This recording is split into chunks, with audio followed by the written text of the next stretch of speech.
మేము బావి దగ్గర ఇంట్లో వాడుకోవడానికి కూరగాయలు పండిస్తూ ఉంటాము. అంటే అమ్ముకోవడానికి కాదు కూరగాయలవి, ఇంట్లోకి మాత్రమే. ఆ కూరగాయలు ఏమైందంటే ఒకసారి ఎక్కువ పడినాయన్నమాట. సో, ఇంట్లో వాడుకున్నా కానీ ఇంకా కొన్ని కూరగాయలు మిగిలినాయి. వాటి అమ్ముకొద్దామనేసి ఒక పల్లె దగ్గర పోయా. నేనే పోయా తీసుకెళ్ళి. ఇది జరిగి ఆల్మోస్ట్ ఒక 1 ఇయర్ అయింటుందనుకుంటాను. ఊర్లో ఎవరే గాని తీసుకోలేదన్నమాట. మాకొద్దు, మాకొద్దు అంటున్నారు.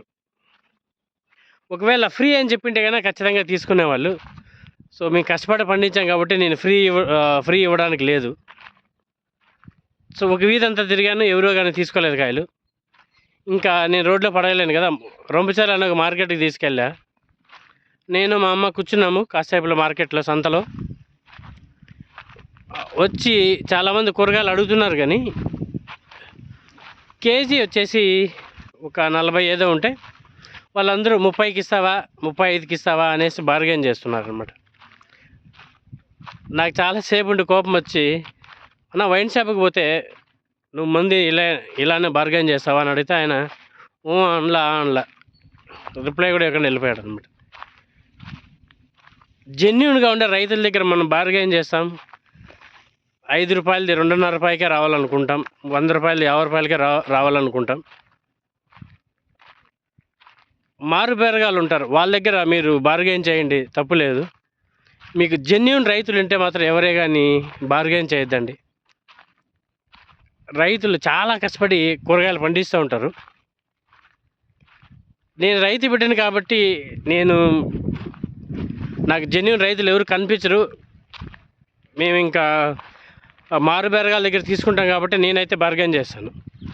జెన్యూన్ రైతు అయితే మాత్రం వాళ్ళకి రూ. 10 ఎక్కువే ఇస్తాను. నేను చాలా చోట్ల ఎక్స్పీరియన్స్ చేశాను. చాలామందికి జెన్యూన్గా ఎక్కువే ఇచ్చానన్నమాట నేను. ఎందుకంటే నేను పడిన కష్టం వాళ్ళు పడుతుంటారు కాబట్టి నాకు రైతులంటే చాలా ప్రేమ, అభిమానం. ఎందుకంటే వ్యాపారం చేసేవాళ్ళు ఏదైనా ఒక వ్యాపారం చేస్తూ నష్టం వస్తే మాత్రం అది మానేసి ఇంకో వ్యాపారం చేస్తుంటారనమాట. రైతులు మాత్రం వరిలో నష్టం వస్తే మళ్ళీ వరే వేస్తారు, వేరుశనగలో నష్టం వస్తే మళ్ళీ వేరుశనగే వేస్తారు. ఇంకా ఏ పంటలో నష్టం వచ్చినా వాళ్ళకి తెలిసింది ఒకే విద్య ఏంటంటే కనుక కష్టపడి పని చేయడం అనమాట. సో, అందువల్ల రైతులు ఎక్కడైనా కనిపిస్తే కనుక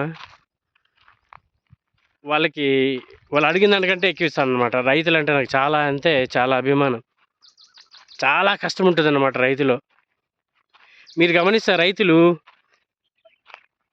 అంటే ఫేస్బుక్ ఫాలోవర్స్ అంతా నాకు తెలిసి అంతా రైతు ఫ్యామిలీలే కాబట్టి మన కూరగాయలు పండించినా, లేకపోతే వంకాయలు పండించినా, బెండకాయలు పండించినా, ఏదైనా కొద్దిగా మచ్చున్నా కానీ, ఏదైనా పుచ్చులు ఉంటే కానీ మనమే పెట్టుకుంటాం. ఒక్క మచ్చు కూడా లేకుండా ఉన్న కాయల్ని మార్కెట్లో వేస్తామన్నమాట. కారణం ఏంటంటే మన సరుకు మార్కెట్లో అమ్మాలి, మనకు డబ్బులు కావాలి, కస్టమర్ బాగుండాలనే ప్రతి ఒక్క రైతు కోరుకుంటారు. మన మార్కెట్లో కొనుక్కునేటప్పుడు కూడా బెంగళూరులో కొనుక్కున్న వాళ్ళు, లేకపోతే కనుక చెన్నై, హైదరాబాద్ ఎవరు కొనుక్కునే వాళ్ళు ఏదైనా పుచ్చుంటే తీసి పడేస్తారు, తీసుకోరనమాట. అలానే మీరు రైతులు కూడా ఒక్క మచ్చున్నా కానీ మేము అమ్మేటప్పుడు బాక్స్లో పెట్టమన్నమాట. ఎందుకంటే కస్టమర్ బాగుండాలి, కస్టమర్ బాగుంటే డబ్బులు ఇస్తారు అనేసి. నేను ఇంకోటి అంటే ఫన్నీగా నేను గమనించింది ఏంటంటే, మనకు ఒంటికి తినే కూరగాయలన్నీ ఈ బజార్లో రోడ్డు పైన దొరుకుతాయి. కాళ్ళకి వేసుకునే చెప్పులు అయితే మాత్రం ఏసీ రూమ్లో పెట్టి గ్లాసులో పెట్టింటారనమాట. మన కడుపు తినే ఫుడ్ మాత్రం రోడ్డు పైనే దొరుకుతుంది.